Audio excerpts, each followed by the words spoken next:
অনুরাগের ছোঁয়া। আজকের পর্বে আমরা যা দেখতে পাই, সুদীপা আর আদিত্য মন্দিরে ঠাকুর কাছে প্রার্থনা করতে আসে। ওইখানে রূপাও ছিল। সুদীপা আর আদিত্য চলে যেতে রূপা মা বলে ডেকে ওঠে আর বলে, মা, মা, কোথায় চলে গেল আমার মা? কোথায় গেলে? চলে গো।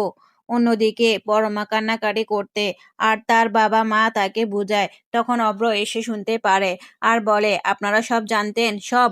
আপনাদের লজ্জা করছে না? বাবা মা হয়ে মেয়েকে এমন একটা বিয়ে দিয়েছেন, আবার এসব কথা বলছেন? পরমা না হয় ছোট, কিন্তু আপনারা এগুলো ভুল নয়, এগুলো হলো পাপ। আপনারা জেনে শুনে কিভাবে ওকে এ পাপ করতে দিলেন? তখন পরমা বলে, অব্র, তুমি আমার সাথে যা ইচ্ছে করো, কিন্তু তুমি আমার বাবা মাকে অপমান করো না।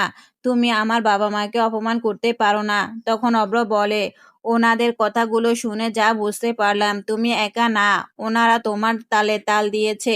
তখন পরমা বলে, ওদের কোনো দোষ নেই অব্র। তখন সেখানে আদিত্য আর সুদীপাও এসে যায়।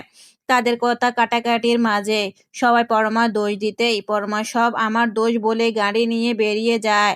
আর সুদীপাও পিছু পিছু যায়। পরে পরমার গাড়ির সামনে রূপাও আসতেই সুদীপা তাকে বাঁচিয়ে নেয়। তখন পরমা গাড়ি থামিয়ে বলে, কেউ আছো? কেউ ওনাকে বাঁচান। তখন রূপা বলে, মা, তুমি ঠিক আছো? তোমার কিছু হবে না, এই বলে অজ্ঞান হয়ে যায়।